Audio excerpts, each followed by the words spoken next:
Hi, everybody. Welcome to another Toy of the Day here on CastorsCorner.com. Welcome to our live YouTube channel. Excuse me. Happy to have you guys here today.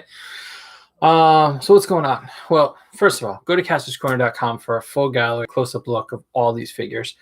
They're actually some of the more impressive figures that I've gotten in the last year. This wave kind of got buried, to be honest with you. I got it like December-ish. And then the influx of all the new 2021 figures came out. And so it's literally been sitting down there on those shelves right about there for about a month now. And it's been photographed and done. And it's just been time to finally slot it in. So what do we have today? Don't forget to check out the podcast, Cornercast podcast this week with Matthew K from the Foosh. It's a really good listen. And last week, Blaine with Blainer Things. So go listen to both of those Apple podcasts, the Cornercast podcast. So what do we got today? We got these DC Multiverse McFarlane Mercless wave.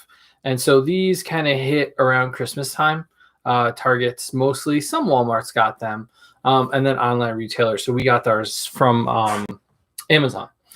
And I'll admit, this is not my favorite figure of the bunch. Let's start with the one that I don't like that much. I don't know. He's got double knees, double elbows, so he's well articulated. Still no thigh cut, Todd. Come on. It's 2021. Let's be able to pose our figures. I think overall it's not a bad design. Again, I'm not a fan of the head on this guy. It matches the artwork, though, so I can't complain that much. They really did match the source material, from what I know. And so this is the look Batman was wearing during something with metal. I'm really good at this, huh? So, I mean, it's a good Batman figure. It's not bad. I would probably swap out the head for a different Batman head. I'm not a fan of the big, bright yellow stuff all over the place, but overall, not a bad Batman. He comes with two weapons, which are so Batman-like. An axe and an axe. I know. Yeah, the head does look funny. Hey, Jay. It's just a little odd.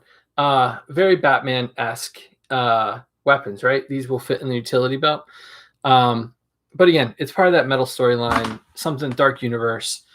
It's okay. It's an okay Batman figure. I definitely bought this figure for the Build-A-Figure. Had this not been part of the Build-A-Figure, this would not have been on my list of things to get. The tears in his suit. Yeah, no, a damaged suit would have looked a lot better. So the other big hitter in this wave is the infected Superman. So when he was trying to look like he was going undercover, they made him look infected. He comes with flight hands as well as fists. He's a little more purple than the camera showing. The light is making him look a lot more blue, like light blue, but it's a lot more of a purple blue, to be honest with you. I think this is a better Superman figure, honestly, than the actual Superman figure they did first. I think the proportions are great. I think the detailing on the costume is really nice. The little spit curl in the hair was a nice touch on him. I really like it. But again, no thigh cuts. Come on, Todd. The ripped cape, they did a good job. Like, overall, this is a really nice Superman figure. And had it just had a normal head with a normal skin tone, he would have looked great. He really would have. But I like him. He would probably stay out if I had more space. He might stay out if I had my multiverse out. He would be good for Bizarro, for a back and forth Bizarro. Like I said, he comes with alternate hands, which is not too bad. The next cooler figure, actually, that they did, and he's a little bit disassembled at the moment because they took his wings off for storage, is the Batman Who Laughs with the nth metal wings from Hawkman. This is actually a better figure overall than the first Batman Who Laughs that they put out. I think the face, the hands, certainly, the posing, the body, it's a lot more flexible than the first one. And then you get these really cool wings that are articulated and can move around. And he comes with a flight stand. So you can definitely pose him flying. And you'll see some of the pictures. I don't know if they're still attached. They're not still attached. So I took a key ring to attach the crows, which are up next, to the Batman Who Laughs, so he can hold on to them as like a group. And so it's a stunning figure. It really looks good. It's gory. It's weird. But as far as the articulation and the wings go, I mean, this is one of the more impressive figures that he did. This is the kind of stuff I expect from McFarlane, like the crazy, weird, gruesome looks. This is where he excels, and so he did a great job with this one. So much so that I don't really need the first one that came out. I don't know. Should I do the crows next?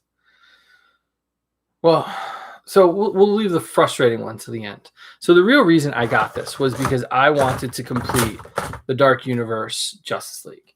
And Ares armor on a Batman, on a Bruce Wayne, is just too darn cool looking. He's got the fur on the back. The face has a little bit of translucency. And the pictures really don't capture it. But when you see it in person, like this part looks a little bit, or down here, it looks a little bit translucent. And it just adds to the depth of the figure. So you mix the World of Wonder Woman of Ares armor with this, and he just looks really cool. And he comes with this giant engraved sword that just looks great with him. So, I mean, honestly, there was no better way to finish off the Dark Universe than with this guy. He is massive, standing next to the other characters toe-to-toe. So he's much bigger, definitely deserving of the Build-A-Figure or Collect and Connect or Build and Collect or whatever they're calling it these days. Really like it. The armor kind of, this is really hard to show, but where the legs kind of attach, they are the seam points in the armor, which I thought was really cool because you get a little bit of like detailing with it. The red eyes kind of glowing. It's definitely one of the better Build-A-Figures that they have put out. Much better than Bane overall. Like, he stays together. He's a lot more solid and worthy of this size. So I would say he's definitely worth it. Now, the fun and both pain in the neck of this line, of this wave, were the Robins. They made 3 different Robins. And if it was any other company, I would venture to say that in the box, they would include 3 heads, right? So this way, you buy 3 of the same figure, you get all 3 heads, done, that's it. But they did not do that. They gave you this Robin, same body on all of them. You get the Screamer, which is this guy. You get the Smirk, or the Smile, right? And then you get the Smirk. And these 3 were the bane of most people's collecting over the holidays, because you couldn't just walk into a store in most cases to buy one each of these 3 faces. You had to blindly order them most of the time online and hope that the retailer would send you the different ones. I heard a lot of stories that anybody that ordered for Amazon or pre-ordered early, if you ordered 3 of these guys, you got 1, 2, and 3. They lucked out. Whoever was packing these Amazon boxes was doing a really good job of making sure that you got 1 of each. I ordered 1. And I got the smiling face, I guess. And then I ordered 2 more, and I got a smile and a smirk, or a scream. Smirk was the hardest one, and he honestly was the one I wanted, if I believe so. Yeah, he's the one I wanted the most. I know these are supposedly supposed to be all Billy Batson, but I like to think of them as Dick Grayson, Jason Todd, and Tim Drake. That's how I'm going to interpret these guys.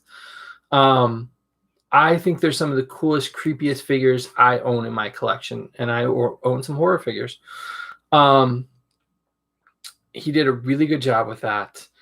Metal chains on all of them. You can attach them so they can kind of walk together.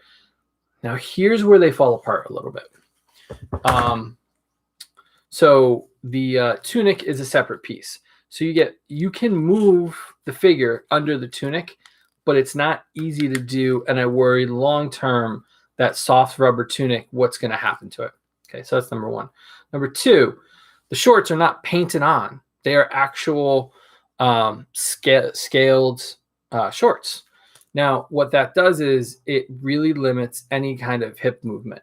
So I really would like to see them kind of crawling a little bit or pose them a little bit different, but you can't get much, and it actually pushes back on you. And those definitely will rip if you push too hard on them. I know you can heat them up, but then you're going to stretch them out like we saw with the Flash. So that's kind of hard.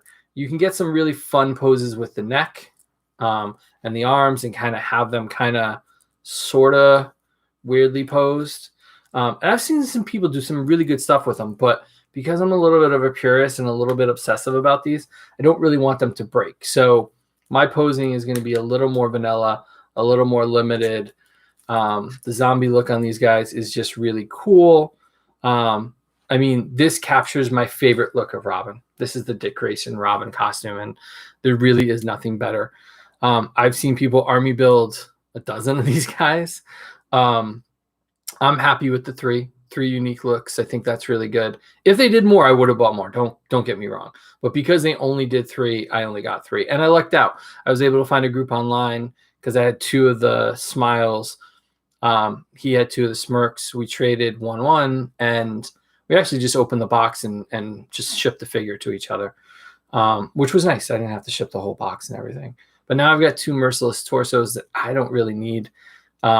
They're in a parts bin right now. But honestly, between the Batman Who Laughs with the wings, the crows, and this Build-A-Figure, and the Infected Superman, honestly, I mean, the only thing I really don't want in this wave is the Batman, to be honest with you. But these guys are just really good. So if you can get them, these probably might be some of the best McFarlane figures that they've put out so far. And they all kind of fit together and they all kind of finish things off, which we never see in toys. Like, we never see a line finish off like a grouping that well, that quickly. Like, within a year, we had all the Dark Universe Justice League members. I call them that, Dark Universe Justice League members, because they kind of match up that way. Crows and everything. We haven't gotten, that's a good one. I would love to see more DC baddies. Bizarro is a really good example of that. Somebody just asked in the chat, when do we get a decent Metallo? Who would you like to see in Rogues Gallery? In Batman's Rogues Gallery? See, this is hard for me, and I'll digress off of this for just a minute. Thanks for the question. This has been really hard for me with the McFarlane line, because I kind of feel like let him do these figures. Let him do the gruesome. Let him do the really weird designs. Let him do these armored kind of bigger guys. Let him do this now while he has the license. If I want classic, I'll go buy an old DC Direct, fit any DC baddies really. If I want a decent, Joker, DC Collectibles did a few. Classic Joker from DC Universe Classics from Mattel. I feel like for this line itself, let's do the weird stuff. Todd's got the license through next year, through 2022. Let's do all these weird things. Let's do all these storylines that you wouldn't normally see on a toy shelf. Let him get to those. Somebody will get the DC license again. We'll see these villains. We'll see the characters in some other shape and form. But honestly, like, I'm really enjoying doing these because I don't know. I enjoy getting something a little bit different. I have found myself finding all these other ones down in storage right now, where I'm looking at going, how many Jokers do I have? How many of these guys do I have? So yeah, like the Bizarro ones, Metallo, I think would be amazing to see, honestly, from McFarlane. Parasite would be fun. The Rogues for the Flash. I'd like to see some Flash villains. Magma would be really cool. Girder. I don't want to see Captain Cold. I don't want to see Captain Boomerang. I kind of want to see the weird ones from Todd. I really do want to see him tackle those, like the Green Lanterns. Like, we're getting Jon Stewart, and there's rumor that we're getting Hal Jordan. So I kind of really want to see them do some of those weird ones like Sinestro, Kilowog, Atrocitus, Freeze. Like I want to see those do those kind of weird aliens. I think would be a lot of fun. So I want to see the weird stuff. I want to see the stuff that the normal toy companies wouldn't take the time to do. That have had DC in the past, like even DC Direct, DC Collectibles, they even played it safe a lot of times too. They over and over again, Superman, Batman. They did the same thing. So yeah, so I want to see that. Really good question, Damien. Thanks for watching. So yeah, so if you have the opportunity, go get these. These are some of the best figures I've gotten from McFarlane so far. All the Dark Universe stuff has been really solid. Yeah, so thanks for watching. Go check out the podcast, Cornercast podcast on Apple Podcasts this week with Matt Kay from the Foosh, talking about photography and diorama building. We've got a lot of cool ones coming up. We're really excited for. Follow us on Instagram, Twitter, and Facebook. We're at Kastor's Corner. And for a close-up look at all these guys, head over to kastorscorner.com. We really appreciate it. And we'll see you guys tomorrow.